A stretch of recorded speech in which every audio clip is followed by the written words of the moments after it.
चलो विद्यार्थी मित्रों बधाने जय स्वामीनारायण। હવે આપણે આગળ દાખલાઓમાં જઈએ તો આપણે છેલ્લે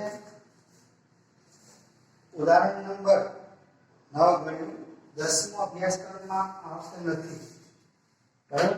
ઉદાહરણ નંબર 11 જુઓ। ઉદાહરણ નંબર 11 તો મહત્તમ 18 કિલોગ્રામ કાંસના લિફ્ટ પ્લસ મુસાફર સહન કરી શકે તેવી લિફ્ટ 2 મીટર પ્રતિ સેકન્ડ સ્ક્વેરની અચળ ઝડપ 2 મીટર પ્રતિ સેકન્ડની અચળ ઝડપથી ઉપર તરફ જઈ રહી છે। એટલે અહીંયા લિફ્ટનું દળ આપેલું છે લિફ્ટ પ્લસ પેસેન્જર। લિફ્ટની અંદર જે વ્યક્તિ રહેલા છે એનું દળ સાથે આપેલું છે બરાબર। તો ઉદાહરણ નંબર 11 6.11 તો પેસેન્જર સાથે લિફ્ટનું દળ m 1800 કિલોગ્રામ છે। 1800 કિલોગ્રામ। આ લિફ્ટ ઉપર તરફ 2 મીટર પ્રતિ સેકન્ડ ની ઝડપથી જઈ રહી છે। એટલે ધારો કે આ લિફ્ટ હોય, આ લિફ્ટ આમ ઉપર તરફ બરાબર 2 મીટર પ્રતિ સેકન્ડ ની ઝડપથી જઈ રહી છે। વિરુદ્ધ દિશામાં લાગતું ગતિનું ઘર્ષણ બળ, તો વિરુદ્ધ દિશામાં ગતિનું ઘર્ષણ બળ લાગે છે। અને એક લિફ્ટનું વજન હોય ક્યાંથી તો અલગ દિશામાં બરાબર। તો 4000 નું ઘર્ષણ બળ વિરુદ્ધ દિશામાં લાગે છે। તો મોટર વડે લિફ્ટને પૂરો પડાતો લઘુત્તમ પાવર વોટમાં અને હોર્સ પાવરમાં મેળવો।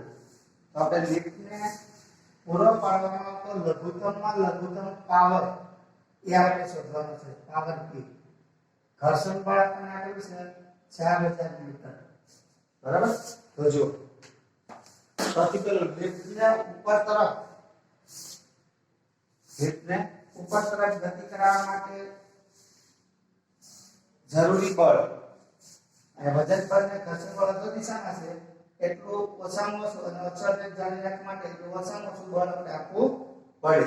તો લિફ્ટને ઉપર તરફ અચળ વેગથી ગતિ કરાવવા જરૂરી લઘુત્તમ બળ એને આપણે કહીએ એ કેટલું છે વજન બળ ને ઘર્ષણ બળના સરવાળા જેટલું। એટલામાં ઓછામાં ઓછું બળ આપીએ તો પરિણામી બળ શૂન્ય થઈ જાય બરાબર। એટલે વેગ કેવો થઈ જશે અચળ।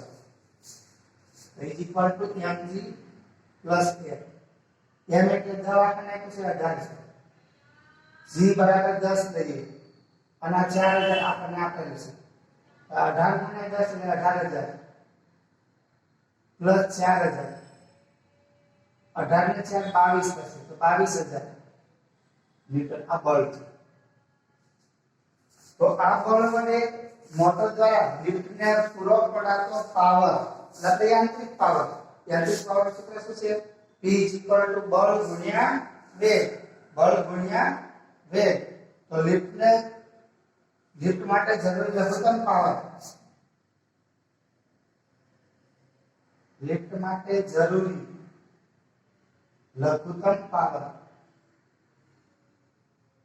હવે યાંત્રિક પાવરના સૂત્ર પ્રમાણે F * V। ચલો F એટલે બળ આપણે મેળવીએ 22000 ન્યૂટન ગુણ્યા વેગ આપણને પછી 2 તો 22 * 2 44000 વોટ થાય। તો લિફ્ટને પૂરો પાડવામાં આવતો જરૂરી લઘુત્તમ પાવર 44000 વોટ। હવે પાવર આપણે બે રીતે મેળવવાનો છે, એક વોટમાં અને એક હોર્સ પાવરમાં। હવે આ પાવરને હોર્સ પાવરમાં મેળવવા માટે આપણે જાણીએ છીએ 1 horse power is equal to 746 watt થાય। માટે power P is equal to horse power આપણે મેળવવો હોય તો 83 આપણે મૂકીએ 746 વોટ બરાબર 1 હોર્સ પાવર। તો 44000 વોટ બરાબર કેટલા તો આપણને આવું મળશે 44000 ભાગ્યા 746। આ બેનો આપણે ગુણોત્તર લઈશું તો ગુણોત્તર આપણને મળશે 58.98।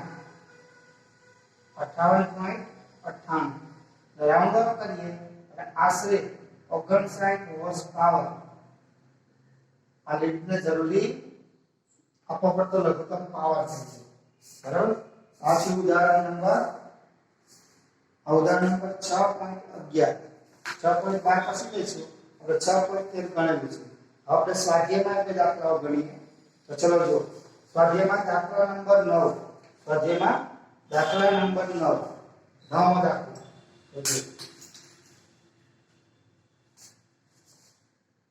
સ્વાધ્યાયમાં દાખલા નંબર 9 રકમ જોજો પ્રારંભમાં એક પદાર્થ સ્થિર છે પ્રારંભમાં સ્થિર છે તેના પ્રારંભિક વેગ 0 હોય પછી આ એક પરિમાણમાં અચળ પ્રવેગથી ગતિ શરૂ કરે છે ગતિ કેવી છે અચળ પ્રવેગી ગતિ તો t સમયે તેને મળતો પાવર કોના સમપ્રમાણમાં હોય તો પાવર છે એ કોના સમપ્રમાણમાં હોય એ આપણે શોધવાનું છે તો પહેલા આપણે યાંત્રિક પાવર એનું સૂત્ર છે આપણે P = F * V આપણે વેગ મેળવવો પડે તો આપણે અચળ પ્રવેગી ગતિ માટે અચળ પ્રવેગી ગતિ આપણે જાણીએ છીએ v = v0 + at પ્રારંભિક વેગ 0 છે એટલે આપણે કેટલા મળશે 80 તો અહીં આપણે v ની જગ્યાએ 80 લખી શકાય બીજું f = ma એનો આપણે ઉપયોગ કરી શકીએ બરાબર f = ma તો અહીં આપણે લખીએ આ f ઇન્ટુ આ v ના ઉપરથી બરાબર a ઇન્ટુ t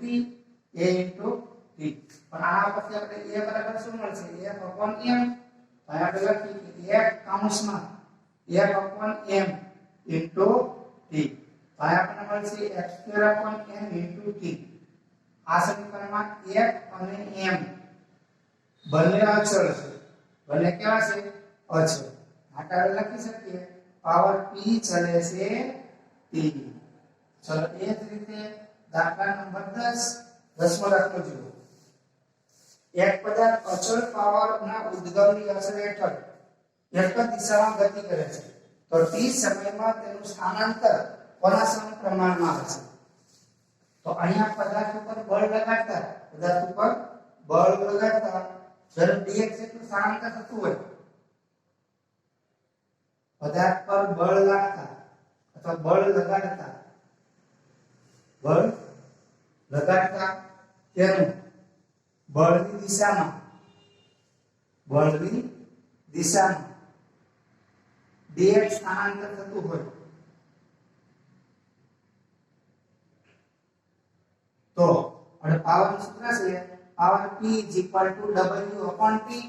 તો આના ઉપરથી આપણને મળશે આના ઉપરથી પાવર p w કાર્ય w પાવર p ગુણ્યા સમય t આવો આપણને મળે તો કાર્ય ઊર્જા પ્રમેય પ્રમાણે delta k = p * t delta k ગતિ ઊર્જામાં થતો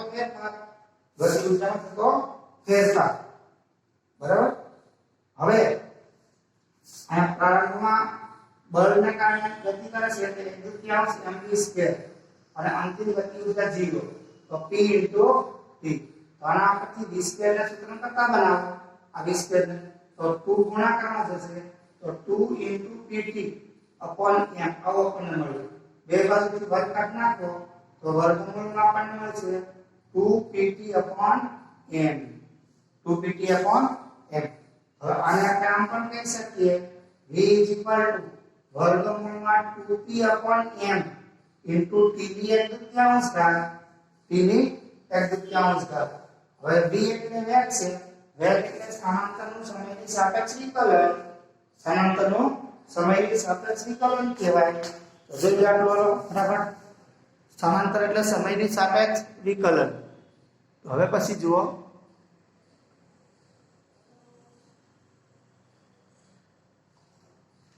બરાબર હવે આપણે આ વેગ છે તો આપણે લખી શકીએ વેગ એટલે સ્થાનાંતરનું સમયની સાપેક્ષ વિકલન તો વર્ગમૂળમાં 2p / m ઇન્ટુ t ની 1/2 ઘાત અને dx સૂત્ર કરતા બનાવીએ તો વર્ગમૂળમાં 2p / m ઇન્ટુ આ t ની 1/3 ઘાત ઇન્ટુ dx.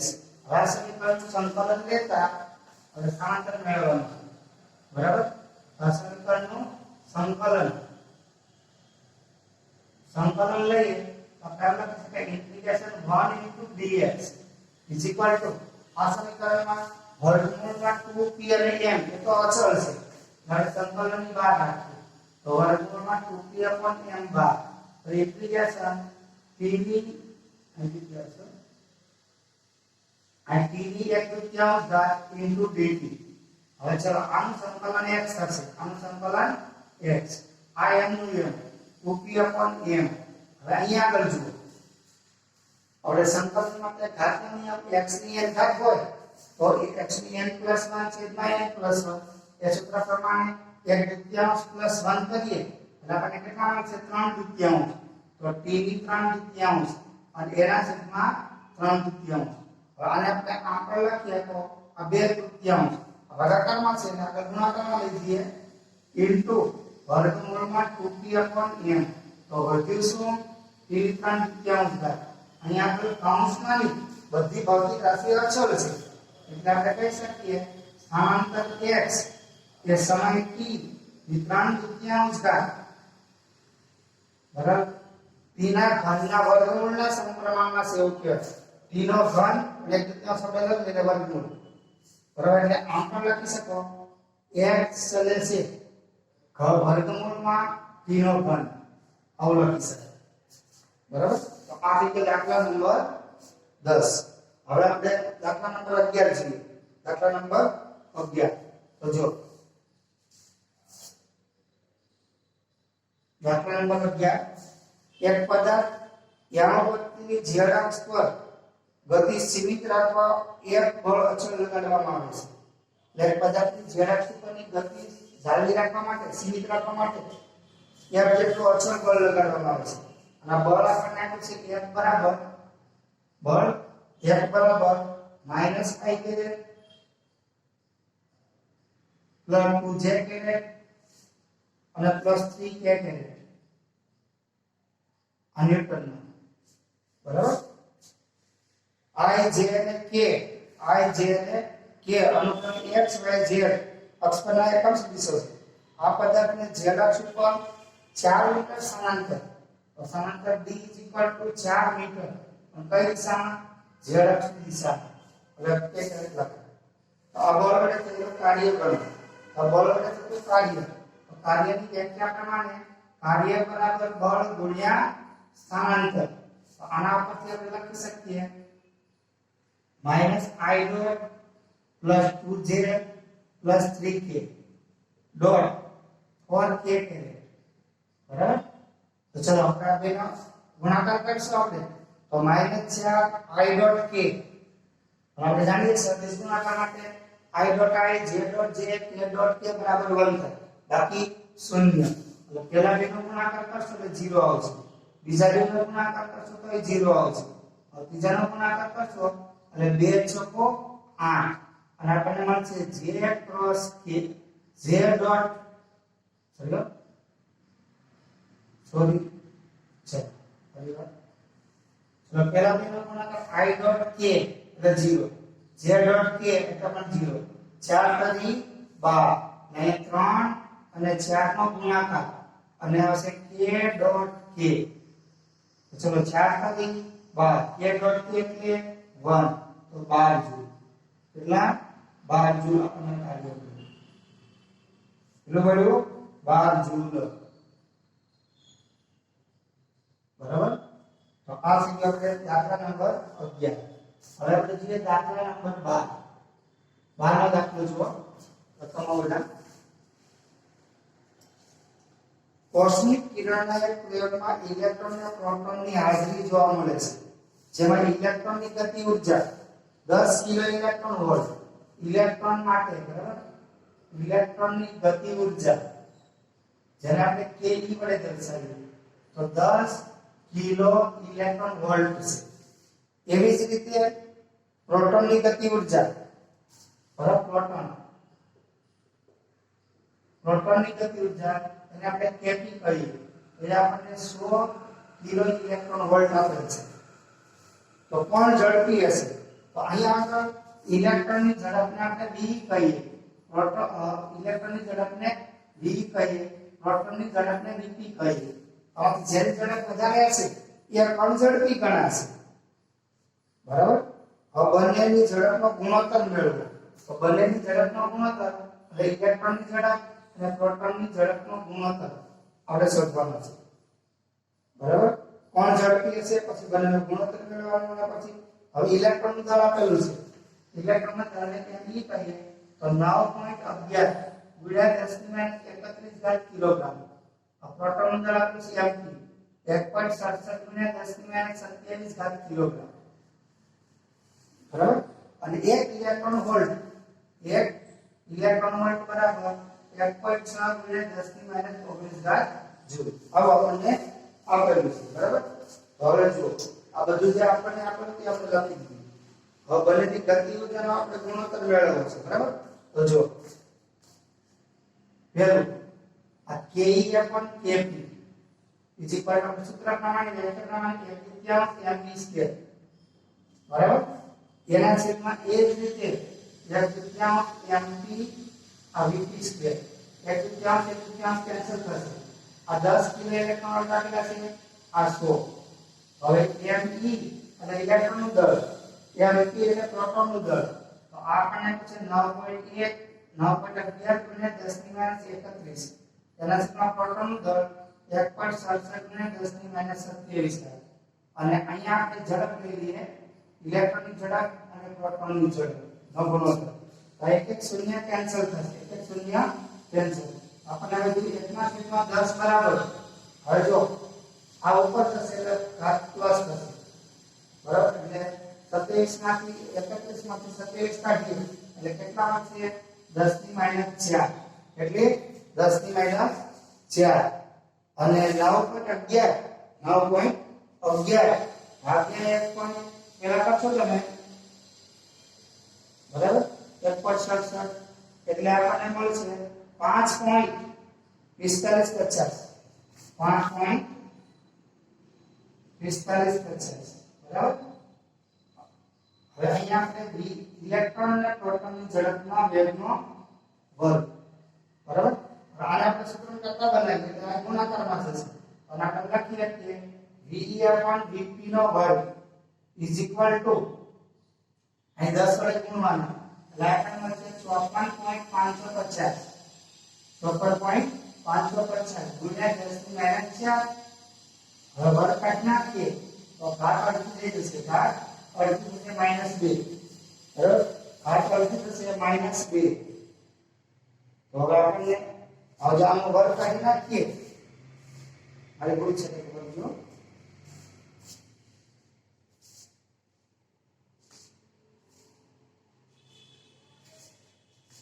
મારી ભૂલ છે આને આપણે સૂત્ર કરતા બનાવવા એટલે આ ભાગાકારમાં છે યાદ આવે ભાગાકારમાં હવે આને લખવું પડે v/vp નો વર્ગ ઇઝ ઇક્વલ ટુ 1/10 ગુણ્યા 5.4550 ગુણ્યા 10⁻4 હવે આપણે લખીએ કે ઉપર 10⁻4 ઘાત તેના છેદમાં 54.55 આ ઉપર જતું બરાબર હવે વર્ગ કાઢી નાખીએ તો v/vp ઇઝ ઇક્વલ ટુ 10 ની 2 ઘાત એટલે 56.55 નું વર્ગમૂળ લઈએ 56.55 નું વર્ગમૂળ લઈએ એટલે આપણને મળશે 7.39 કેટલા 7.39 હવે આ બેનો આપણે ગુણોત્તર લઈશું આ બંનેનો ગુણોત્તર કેલ્સીની મદદથી લઈએ તો આપણને મળે 13.5 મળે કેટલા 13.5 તો આમ ઇલેક્ટ્રોનની ઝડપ પ્રોટોનની ઝડપ કરતા 13.5 ગણી વધારે છે એટલે ઇલેક્ટ્રોન વધારે ઝડપી હશે ઇલેક્ટ્રોન સૌથી વધારે ઝડપી તો ઇલેક્ટ્રોનની ઝડપ વધારે છે એટલે કે ઇલેક્ટ્રોન ઝડપી છે એવું કહેવાય તો આ રીતે આપણે દાખલા નંબર 12 છે બરાબર બોલો જય સ્વામિનારાયણ